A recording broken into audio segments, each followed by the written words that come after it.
भौजी तैया। पेनीला तू गेरुआ रंग के साड़िया, जल्दी हो जा भौजी तैया। माथावा पर धरिला मोटरिया, चल भौजी बाबा दरबार। माथावा पर धरिला मोटरिया, चल भौजी बाबा दरबार। पेनीला तू गेरुआ रंग के साड़िया, जल्दी हो जा भौजी तैया।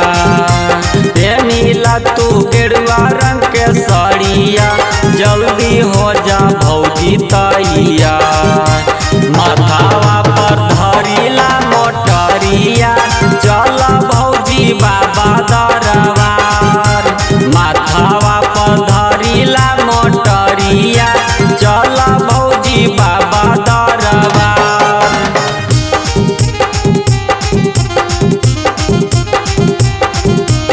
बोला बोला डमरू वाले बाबा की। मिक्स बाय नीरज भाई।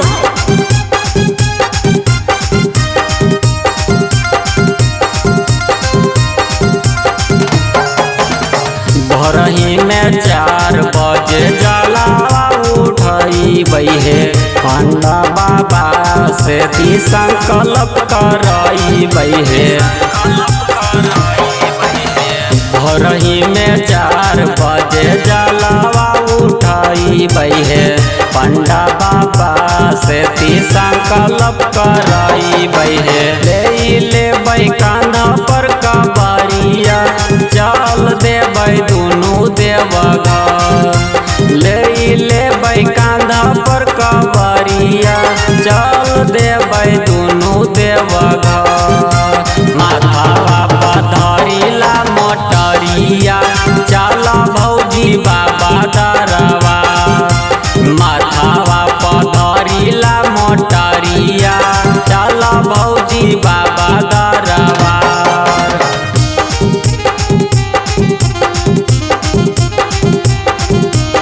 बोला बोला देवघर वाले बाबा की।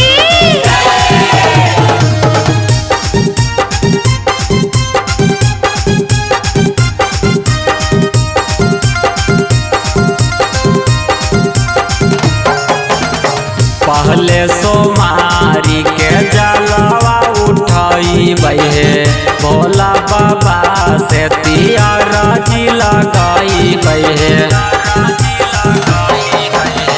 पहले सोमारी के जलवा उठई बहे, भोला बाबा से तियाराजी लगाई बहे। मान ले हो सुदामा के बतिया, बाबा भरथुन गोदिया तोहार। मान ले हो सुदामा के बतिया, बाबा भरथुन गोदिया तोहार। माथावा पर धरिला मोटरिया, चल भौजी बाबा दरबार। कान्हावा पर धरिला कवरिया, चल भौजी बाबा दरबार।